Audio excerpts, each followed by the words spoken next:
একদিন পীরের কাছে মুরিদ হলো একটি বিষাক্ত কালো সাপ। সে তাওবা করলো যে আর কখনো কাউকে কামড়াবে না। এই কথা যখন বন জঙ্গলে ছড়িয়ে পড়ে, তখন জঙ্গলের সমস্ত জন্তু সাপের উপর জুলুম করতে শুরু করে। ব্যাঙ এসে তার পিঠে বসে থাকে, ইঁদুর এসে লেজ কামড়িয়ে টানাটানি করে, আর ঝাঁকে ঝাঁকে মাছি এসে তার মাংসের কণা ছিঁড়ে নিয়ে উড়ে যায়। কিন্তু সে সবর করে, এর কারণ সে তাওবা করেছিল।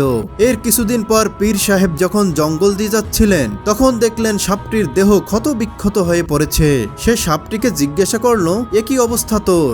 তখন সাপ বলল, হুজুর, এসব আপনার মুরিদ হওয়ার বরকত। আমি তাওবা করেছিলাম, এই জন্য আমার এই অবস্থা। আমি তো সবর করতেছি। তখন পীর সাহেব বললেন, আরে নাদান, তোকে আমি সবল মারা থেকে তাওবা করিয়েছিলাম, ফোঁস করা থেকে তো আর তাওবা করাইনি। প্রিয় বন্ধুগণ, চারিদিকে মানুষের বিশৃঙ্খল আচরণ থেকে বাঁচার জন্য মাঝে মাঝে ফোঁস করা দরকার আছে। তা না হলে আমাদের অবস্থা ওই সাপের মতোই হবে।